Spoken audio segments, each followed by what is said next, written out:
আমি বিচাৰিছোঁ সোনকালে, কিন্তু মানে চিষ্টেম যিহেতুকে আছে আৰু চিষ্টেমত থ্ৰুৱেদি যাব লাগিব।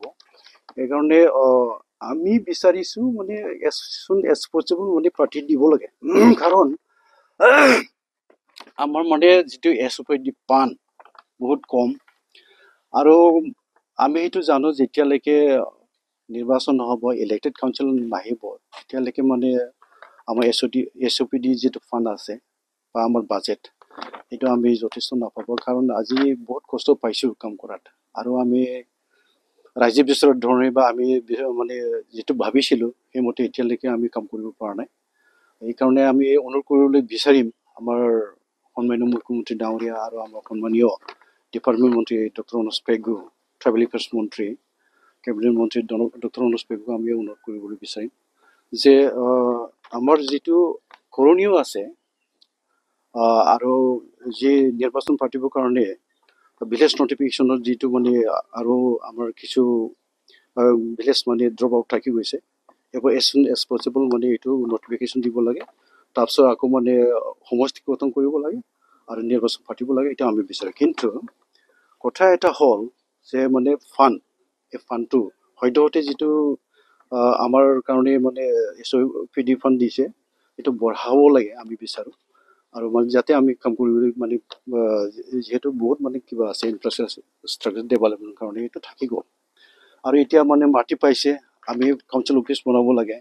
যেতিয়া ইলেকশ্যন পাতিব, ফুল প্লেজত মানে কাউঞ্চিল গঠন কৰা হ'ব, ইয়াত থাকিবলৈ মানে যিটো ইণ্টাৰিম কাউঞ্চিল এইটো চলাবলৈতো মানে হৈ যায়, কিন্তু যেতিয়া ফুল প্লেজত আহিব আমি চলাব নোৱাৰোঁ। এতিয়া আমাৰ চিমেণ্ট চাপৰি আমি অফিচ বনাবৰ কাৰণে 29 বিঘা আমি ইতিমধ্যে এলটমেণ্টটো পালোঁৱেই।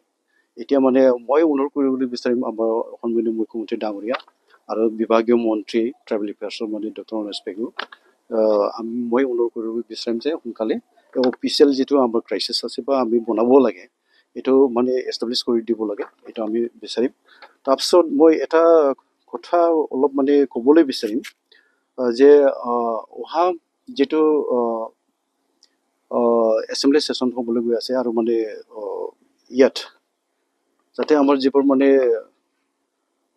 আমি বিচৰা ধৰণে মানে পাণটো যিহেতুকে আমি পোৱা নাই, এই পাণটো কেনেকুৱা কি কৰিব পৰা যায়। আৰু মানে মই CM ছাৰক মানে এডিশ্যনেল পাণৰ কাৰণে লিখিও দিছিলোঁ, নিশ্চয় দিব চাগে, আমাৰ বিশ্বাস আছে, যথেষ্ট বিশ্বাস। কাৰণ মানে আজিৰ দিনত মই ক'বলৈ মানে এইটো স্পষ্টকৈ ক'ব পাৰিম যে Bodo Kachari welfare autonomous council গঠন কৰাত নাম্বাৰ 1 ভূমিকা লোৱাটো লাষ্ট মমেণ্টত, যেতিয়া চন্দন ব্ৰহ্ম আমাক মানে যিটো বিশ্বাসঘাত কৰিছিলে, তাৰপিছত কিন্তু ডক্টৰ হিমন্ত বিশ্ব শৰ্মা, আজিৰ মুখ্যমন্ত্ৰী, তেতিয়াৰ মানে ফাইনেন্স মিনিষ্টাৰ আছিলে, তাৰপিছত বিশ্বজিৎ দৈমাৰী বৰ্তমানৰ স্পীকাৰ, এই দুজন নহ'লে আমাৰ মানে Bodo Kachari welfare autonomous council গঠন কৰাটো সম্ভৱ নাছিল।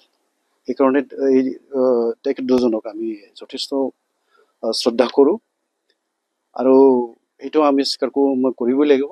মানে যিটো মোৰ Bodo Kachari welfare autonomous council আজিৰ দিনত আমি পাবলৈ সক্ষম হৈছে। তেখেতে যথেষ্ট কষ্ট পাইছে চলাবৰ কাৰণে, পাণৰ কাৰণে কষ্ট পাইছে, সেইকাৰণে অনুৰোধ কৰিব লাগিব। আৰু মোৰ বিশ্বাস আছে যে আমাৰ অনাৰেবল CM ছাৰে, ডক্টৰ হিমন্ত বিশ্ব শৰ্মা ছাৰে আমাক নিশ্চয় মানে ইয়াত চোৱা চিতা কৰিব বা আমাক পাণটো বঢ়াই দিব বুলি আমাৰ আশা আছে। Bodo Kachari welfare autonomous council আমি 2021 চনতে আমি শপত গ্ৰহণ কৰি মানে যিটো ইণ্টাৰিম কাউঞ্চিল আমি কাৰ্যভাৰ বা আমি মানে চম্ভালিছিলোঁ, এতিয়াও মানে ইণ্টাৰিম কাউঞ্চিলতে আছে।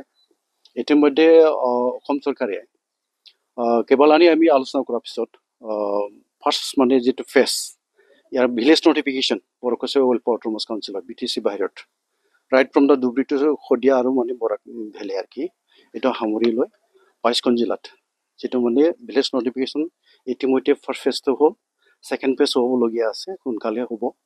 ইতিমধ্যে মষ্ট প্ৰবলি মানে DC-সকলৰ মানে তাত মানে লিষ্টটো গৈছে বা মানে এইটো চোৱা চিতা কৰিবৰ কাৰণে ভেৰিফিকেশ্যনৰ কাৰণে নিশ্চয় খবৰ আহিছে। আমাৰতো ধেমাজি জিলাও মানে সমস্যা নাই, গোলাঘাট জিলা সমস্যা নাই, কিছুমান জিলা অলপ সমস্যা থাকিছে, এইটো মানে অতি সোনকালে ঠিক হ'ব বুলি বা মানে ছেকেণ্ড ফেজ এইটো ভিলেজ নটিফিকেশ্যন হ'বলগীয়া আছে, এইটো হ'ব বুলি আমাৰ আশা আছে।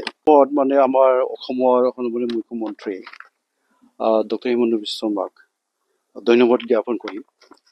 কাৰণ মানে তেখেতৰ বলিষ্ঠ যিটো নেতৃত্বত ৰাজ্য চৰকাৰখন চলি আছে আৰু তেখেতৰ যিটো পলিচি আৰু যিটো কাম কৰা আমি দেখিবলৈ পাইছোঁ, খুব মানে আমি ভাল পাইছোঁ।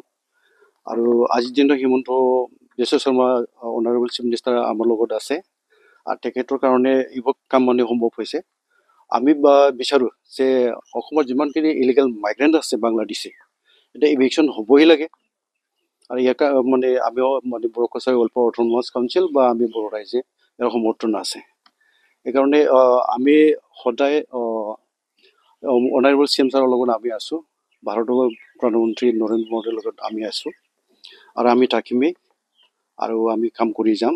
আৰু অসমৰ জাতি মাটি বিটি যিটো বৰ্ষা ছাত্ৰত আমি সঁচাকৈ মানে অসমত খিলঞ্জীয়া জনগোষ্ঠী বা আমি যিবোৰ মানে অসমত বাসিন্দা আমি সকলোৱে একগোট হৈ এই মানে ইলিগেল বাংলাদেশী যিটো মাইগ্ৰেশ্যন হৈছে বা মানে আমাৰ মানে ইলিগেলি অকুপাইড কৰি ৰাখিছে বিভিন্ন ঠাইত, ইয়াত মানে উচ্ছেদ মানে নিশ্চয় হ'ব লাগে। আমি ইয়াত সমৰ্থন আগবঢ়াইছোঁ।